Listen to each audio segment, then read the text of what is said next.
بسم الله الرحمن الرحيم. أيها المشاهدون الكرام، السلام عليكم ورحمة الله وبركاته، وأهلا ومرحبا بكم في هذا اللقاء المتجدد بعنوان خرافات وأساطير. وخرافة اليوم كلمة تتردد على ألسنة كثير من الناس.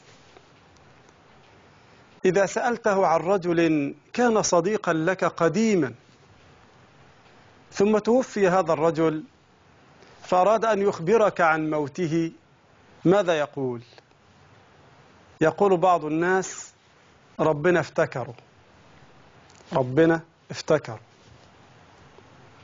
هل هذه الكلمة كلمة يجوز للمسلم أن ينطقها أم لا؟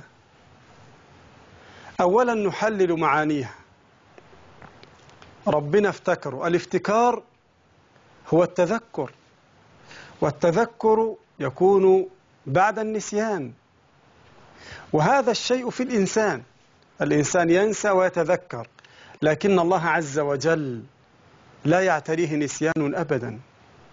فهل يجوز أن نطلق هذا القول على الله؟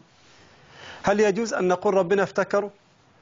وهل كان ربنا ناسيه حتى يفتكره؟ هذا لا يجوز شرعا. ما الدليل على ذلك؟ الدليل أيها الأحباب الكرام قول الله عز وجل: لا يضل ربي ولا ينسى. لا يضل ربي ولا ينسى.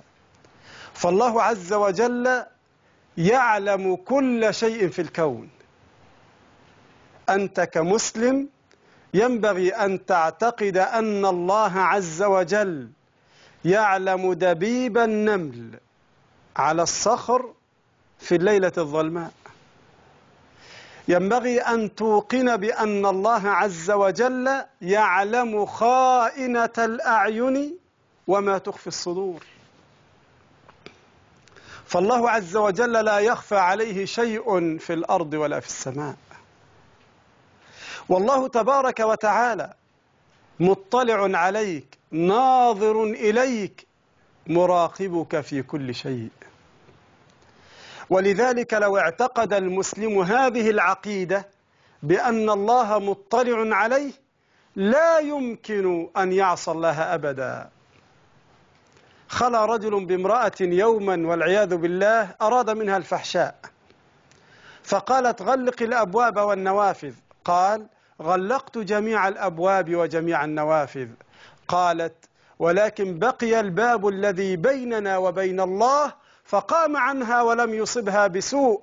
إذا ما خلوت بريبة في ظلمة والنفس داعية إلى العصيان، فاستح من نظر الإله وقل لها: إن الذي خلق الظلام يراني. فاستحي من نظر الإله وقل لها: إن الذي خلق الظلام يراني. إذن فالله عز وجل مطلع عليك، ناظر إليك، لا يخفى عليه شيء في الأرض ولا في السماء. الله عز وجل لا ينسى، الله عز وجل لا يغفل. الله تبارك وتعالى يعلم ما في باطن الأرض ويعلم ما في السماوات. الله تبارك وتعالى يعلم ما يجول بخاطرك.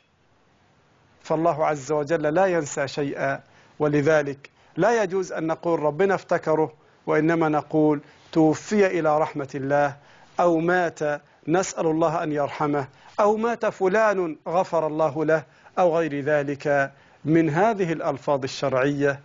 وإلى اللقاء، والسلام عليكم ورحمة الله وبركاته.